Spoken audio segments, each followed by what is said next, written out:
Every year gardening చేస్తాను, but నా గార్డెనింగ్లో hardest part ఏంటి అంటే హార్వెస్ట్ చేసి వాటిని ప్రాసెస్ చేయటం అని చెప్తాను.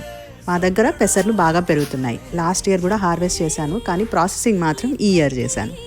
ఎవ్రీ ఇయర్ టైంకి చేద్దాం అనుకుంటాను, కానీ అక్టోబర్లో అలా హార్వెస్ట్ చేసినప్పుడు ఎండలు ఉండవు, సో అవి సరిగా ఎండవు. వాటిని అట్లానే లాస్ట్ ఇయర్ పెట్టి మర్చిపోయినాను. లక్కీలీ పాడవ్వకుండా ఎండినట్టు అయినాయి. అవి మొన్న సమ్మర్లో ఎండబెట్టి ఇసిరి పప్పు చేశాను. మొన్న వీట్ హార్వెస్ట్ చేసిన ప్లేస్లో పెసర్లు పెట్టాను. కొంచెమే వచ్చింది హార్వెస్ట్, బికాజ్ లేట్గా పెట్టాను అండ్ ఆల్మోస్ట్ ఫ్రాస్ట్ తర్వాత హార్వెస్ట్ చేశాను. అవి కూడా హార్వెస్ట్ చేసి ప్రాసెస్ చేశాను. ఈ సీజన్లో ఒక డిహైడ్రేటర్ కొన్నాను, అది చాలా బాగా పనికొస్తుంది. అది యూస్ చేసి ఇమీడియట్గా ప్రాసెస్ చేసి అండ్ ఆ వీక్లోనే యూస్ చేశాను. హార్వెస్ట్ అరౌండ్ 4-5 కప్స్ వచ్చింది. ఇంకా ఎక్కువ వచ్చేదేమో, నేను యార్డ్లోకి వెళ్ళినప్పుడల్లా స్నాక్ చేస్తూ ఉంటాను, అందుకని కొంచెం తక్కువ వచ్చింది అనుకుంటున్నాను. చాలా ఈజీ పెంచటం, తప్పకుండా పెంచుకొని చెప్పండి నాకు ఎట్లా వచ్చాయి అని.